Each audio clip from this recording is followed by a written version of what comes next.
My name is Jorjorian. In Armenian, it is Jorjorian. You'll have to be tolerant of me because I had a serious spinal surgery that has limited me somewhat. But I hope that my message that I bring you will be as interesting and motivational as it is to me. I'm going to show you some pictures that starts from the very beginning, before I was born, and that was the Armenian Genocide. Both my father and mother were survivors of the genocide, as well as my uncles, aunts, etc. As a boy, the genocide never meant much to me. It was just a word. But as we get older and older, we realize that the genocide is a very horrible experience. I must say this about all the people that I met. They were wonderful mothers and fathers. They never brought up the idea of genocide, how it destroyed the family, and what was left was distributed halfway around the world.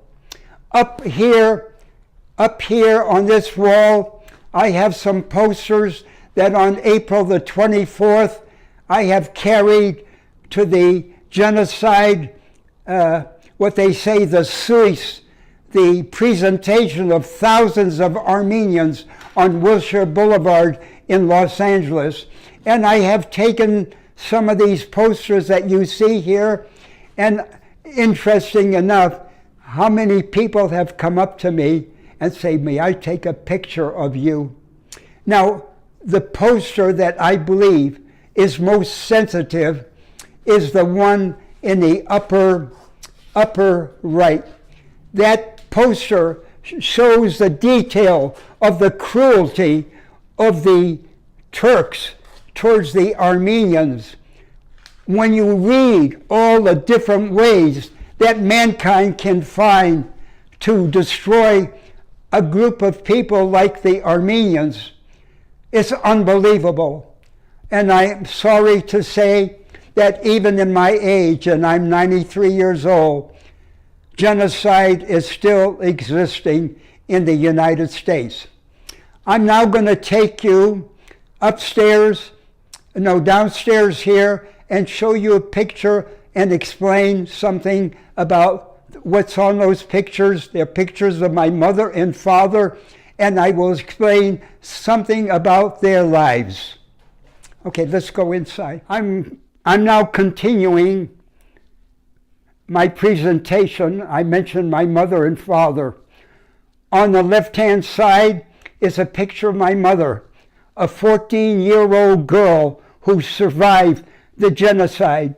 When the Turks deported what was left of the family to this village, she was going to a Turkish school, and my mother tells me that as she was standing in a row of girls who were attending the school, the headmaster would be probably called a pasha, would come along, and when he looked at my mother, he said, "Are you ready to accept Islam?" And my mother said, "Never." And when the war ended, the 1917-18 war ended, somehow my mother, and I don't want to go into detail, was sent to the United States as a potential bride. My mother here was 14 years old when she finally decided to get married. To the right is my father. My father came at the age of 14, and believe it or not, he tells me he worked for $1 a week, and they gave him 10 cents to live and the 90 cents they presume to save for him. My father is from Harpert, which is in middle Turkey. I have made 2 visits to Harpert. I have pictures of Harpert before and after. The picture before shows this big hill with all the houses, hospitals, schools, anything you can think of, roads, everything. On the other picture that I have to the right shows the Kharpet of today. Not one single building remains. It's barren. In other words, the Turks completely bulldozed the city of Kharpet. I'm now going to take you and show you pictures of my brother and myself, the two children of this man. His name is Baldassar Jorjorian, and the name of this, my mother, is Vehanush Odabasyan Jorjorian. Let's go upstairs. Yeah, up on the wall, there are three pictures. One of John, my brother, who served 26 years in the Navy. He served in NATO, Paris, France, and after, I believe it was just before that when the war was still going on, he was on, I believe, a destroyer in Okinawa. And if you read about the horrible experiences, that the Battle of Okinawa was one of the largest, heaviest loss battles of World War II, in which over 200,000 American troops, Japanese troops, and Okinawans perished. John never ever talked about it. I don't know why. But next to that picture is a picture of myself where I was inducted in the Navy in 1943. I served 3 years. My final duty station was in the South Pacific in an atoll where I spent 3 months. And then when I got out of the service, a year or 2 years later, I started university. And I spent, that's the last picture now, I spent 5 years at UCLA, where I not only got my bachelor's and master's degree, but I was commissioned as a second lieutenant. Going from enlisted to officer is quite an experience. And I put in 34 full years active duty and reserve duty. And when I retired as a lieutenant colonel. That's my message. Of absences. On one of the leave of absence, my family and I went to this country of Lebanon, and on the eastern border with Syria, there's a village called Anjar. There I spent 1 year with my family teaching the children of these people. These people originally came from Musadag. Musa means Moses. Dag is mountain. And Musadag is in southeast Turkey, very close to the Syrian border. Incidentally, I have been there. In 1915 and thereabouts, the Musadag people heard that the Turks were going to come and destroy the whole village. And they planned, and the whole village went to the top of the mountain of Musadag. And there's a very famous book written by Franz Werfel about the 40 days of Musadag. And the people stayed up there for about 40 days, and they fought back the Turks. Fortunately, the French fleet came by Musadag, because Musadag is on the top of a mountain, and at the bottom of the mountain is the Mediterranean. And the French fleet picked up all 5,000 of these people and took them to Egypt. And to make the story short, after the war was over, the French was going to return these people of Musadag. Half of them went back to Musadag, and the other half was located in that village of Anjar in Lebanon, where I spent the 1 year. Here I have this plaque, which was gifted to me by the people of Musadag, Anjar, Lebanon, for their appreciation of my year's work in Anjar. Down below here, there's another plaque that was awarded to me because 3-4 years later, I established an educational fund. And ever since 1994, because of this fund that I established, one student every year graduates from a university in Lebanon. Over here, I wish you could see this in detail, it's a family tree. It is very complicated, and it starts over 150 years ago, and it shows all the different families that came about as a result of this first family here. Over here, when I first saw this map when I was in Anjar. I thought it was the most ridiculous thing. But again, as the years go by, we mature, we start to understand. We know that the word genocide is not Genocide. It's a very complicated and very sad story. And this shows how in Turkey here, as they collected the people here in Erzurum and Sivas, which is Sepastia, and then all the other cities, and they came around like this to Harpet and so on, and they deported, they picked up all these people, and they forced them to march down here into the desert of Syria, which is called Deir Zor. And today, when our newspapers talk about ISIS, they talk about Deir Zor. It's a little village in the middle of the desert of Syria.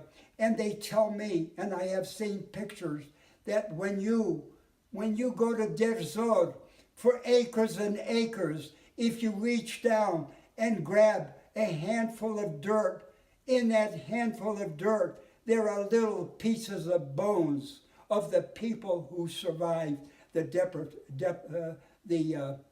deportation. And may I also end this with this, of all the people that they picked up and picked them up as they went around and took them out to the desert, less than 10% ever arrived there. As I was finishing the story about the map, I thought I was finished with my picture being taken. And I told the person who was taking the picture that as I talk about this situation, the genocide, within me I start to cry because I think of my mother, father, uncles, aunts, my grandfathers who were murdered, the other people who I met in Jerusalem. I met them in Turkey. I met them in Greece. I met them in France. I met them in France, Belgium. It's not easy to meet all these people who were the survivors of the genocide. So you'll pardon me if I appear to be a little bit sensitive as a result of talking about it, because I feel what the word genocide now means. It's not Genocide. It's a multitude of horrible ways that the Turks use to annihilate the Armenian people.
Baskınansın. Vay be.